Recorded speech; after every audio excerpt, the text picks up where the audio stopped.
మరి ఎందుకంటే దేవుడు ఏ ప్రాంతంలో అడుగు పెడతారో అక్కడ ఏమో జరుగుతుందండి, జీవం వస్తుందండి. దేవుని నామానికి మహిమ కలుగును గాక. హల్లెలూయా. మరణాన్ని కొట్టేసాడు. ఎందుకంటే మరణం తప్పించిన ప్రభువుని యెహోవా వస్తాడు అండి. మరణాన్ని కొట్టివేసి జీవాన్ని ఇచ్చి మన జీవాధిపతి అండి దేవుడు. చేప నీళ్ళల్లో ఉంటేనే జీవం అండి, ఒట్టి మీద ఉంటే దానికి జీవం లేదండి కదండి. ఆ జీవాధిపతి మనలో వేసే మనలో ఉంటే మనం జీవించగలం. మనలో వేసేది మనం జీవించలేమండి కదండి. ఎందుకంటే అట్టి జీవాధిపతి అయినా నిన్నో చూడలేనట్టి కనులేనయ్యా, కనలేని కనులేనయ్యా, వినలేని చెవులేనయ్యా, నిన్ను చూడ మనసాయనయ్యా, యేసయ్యా నిన్ను చూడ మనసాయనయ్యా. మనసు ఉండాలంటే దేవుడు చూసే మనసు ఉండాలంటే నాకు. అందుకనే దేవుడు మనం ఏం చేస్తాడో ఒకరికొకరు పైన పాటు చూసుకుంటాం. దేవుడు అంతరంగాలు పరిశీలించే నీతిగల దేవుడు. మనం ఎవరైనా చూస్తున్నదే ఆయన చూస్తున్నాడు మనల్ని కదండి.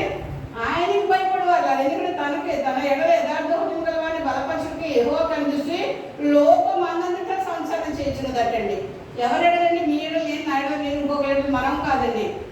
తన ఎడలంటే దేవుని ఎడల యథార్థంగా ప్రవర్తించే వారిని అంటండి ఆయన కనుదృష్టి అంటండి లోకం అందంతటా సంసారం చేయించున్నదంటండి కదండి. దేవుని నామానికి మహిమ కలుగును గాక. ఎంత గొప్ప సంఘటన అండి. అందుకనే ద్వితీయోపదేశకాండంలో 15:7 కూడా అంటాడు, కాగా మీరు బలహీనులు కాక ధైర్యం వహించుడి, మీ కార్యము సఫలమగును అంటాడు. దేవుని నామానికి మహిమ కలుగును గాక. ఏంటండి మీ కార్యము సఫలమగును అంటే భయపడొద్దు అంటాడు. దేనికి? ధైర్యం ఉండాలి ముందు. ఎవరి ధైర్యం అండి? దేవుని కలిగి ఉన్నాం కదా. మనం దేవుని కలిగినప్పుడు సర్వోన్నత శక్తి మనకు కమ్ముకున్నప్పుడు ఎవరైనా మన శత్రువులు అటాక్ చేయాలని వస్తే దేవుడు ఆ శత్రువుకి అటాక్ ఇస్తాడు. దేవుడు మనకి మైండ్ కలిగాక మనం ఓపిక పట్టలేము, తిరిగి రిప్లై ఇవ్వకూడదు. ఎందుకంటే దేవుడు చూసుకుంటాను ఎప్పుడు వదిలిపెట్టామో దేవుడు అటాక్ ఇస్తాడు అనమాట. అని శత్రువు ఒక్క ద్రోవం వస్తాడని 7 ద్రోవం అవుట్ గెట్ అవుతుంది. దేవుడు మనకి మహిమ కలిగాక. దేవుళ్ళలో గుట్టు ఉంటుందండి కొంత. ఆ గుట్టును తెలుసుకోవాలి మనం. గుట్టు తెలుసుకోకపోతే మనం ఏం చేస్తాం, రట్ అయిపోతాము కదండి. గుట్టు తెలుసుకోవాలి, మనం ఏం మాట్లాడుతున్నాం, మన లాంగ్వేజ్ ఏంటి, మనం ఏంటి అసలు అనేది ప్రతిదీ కూడా మన దేవుడికి విధేయత, దేవుడికి లొంగిపోయి ఉంటే ప్రతి మనిషికి కూడా మనం లొంగిపోవాల్సి వస్తుంది. ఎందుకంటే దేవుడు చూస్తున్నాడు కదా అన్న ధైర్యం మనలో ఉంటుంది. దేవుడు మనకి మహిమ కలుగును గాక. మన కోసం విట్నెస్ ఇవ్వాలండి కదండి. ఎవరైనా మనం చూసిన వారు మనమే ఒక పత్రికలాగా ఉండాలండి కదండి. మనం ఒక్కొక్క పత్రికలాగా ఉండాలన్నమాట.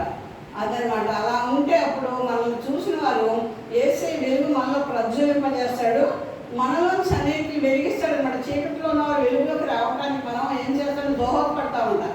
ఒక పాత్రలుగా వాడబడతా ఉంటాడు. దేవుని నామానికి మహిమ కలుగును గాక. హల్లెలూయా. ఒక పాత్రలుగా మాత్రం వాడబడగలం కదండి. దేవుని నామానికి మహిమ కలుగును గాక. హల్లెలూయా. అంత గొప్ప దేవుని మనం కలిగి ఉన్నాం. మనం ఎవరమండి? ధన్యులు. యెహోవా తమకు దేవుడు కావాల్సిన ధన్యులు. మన మత్తయి సువార్త ఒక అధ్యాయం 10వ అధ్యాయం చదివి ఒకసారి చూసుకొని ముగించేద్దాం. ఎండాకాలం కదండి, బాగా ఎండలు ఎక్కువగా ఉన్నాయి. 13వ అధ్యాయం 10వ వచనం. సారీ,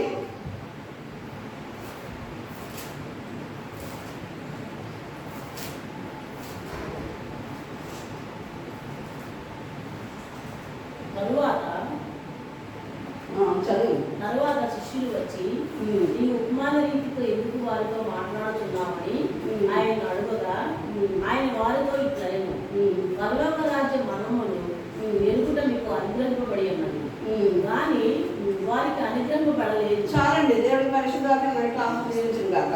ఇక్కడ శిష్యులు వచ్చి దేవుని అడుగుతున్నారండి. ఇక్కడ యేసుప్రభు దగ్గర శిష్యులు ఉన్నారండి. ఉండి ఏమడుగుతున్నారండి?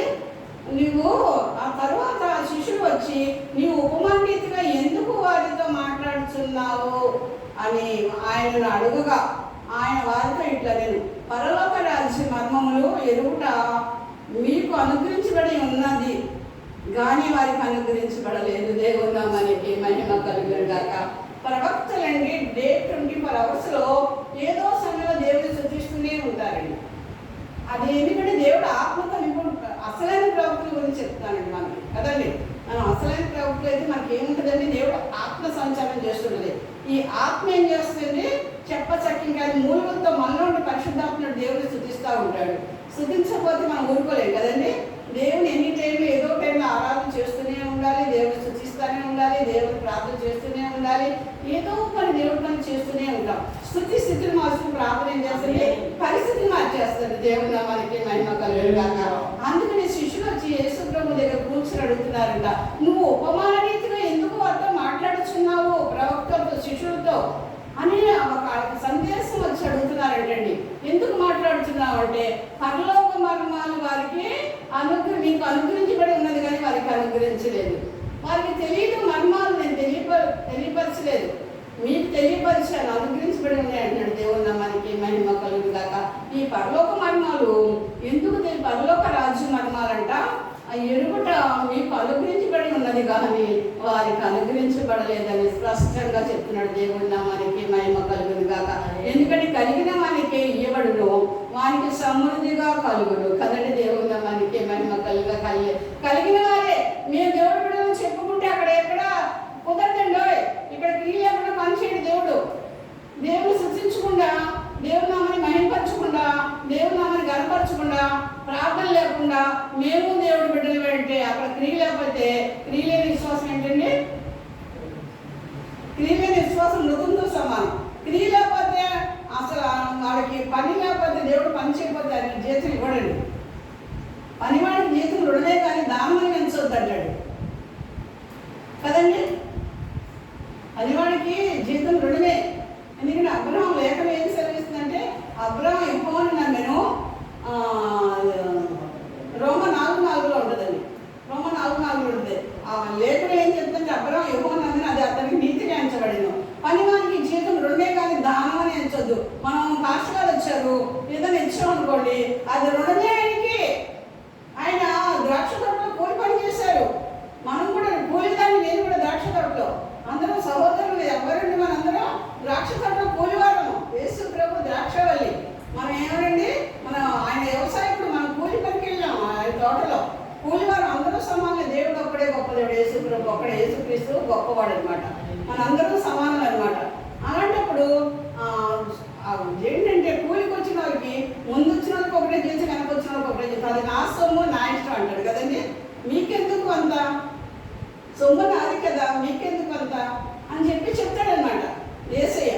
ఎందుకంటే వాళ్ళు ఎక్కడికి పోలేదు కదా, నా దగ్గరికి వచ్చారు కదా అంటాడు. కొన్ని మర్మాలు ఉంటాయండి, పరలోక రాజ్య మర్మాలు. ఎవరు దేంతో కూడుంటాయండి? ఆ వాక్యం శరీరధారే కృపా సత్య సంపూర్ణ మన మధ్యలో నివసిస్తూ మన సర్వసత్యంలోకి నడిపిస్తుంది అంటండి. దేవుని నామానికి మహిమ కలుగాక. హల్లెలూయా. సర్వసత్య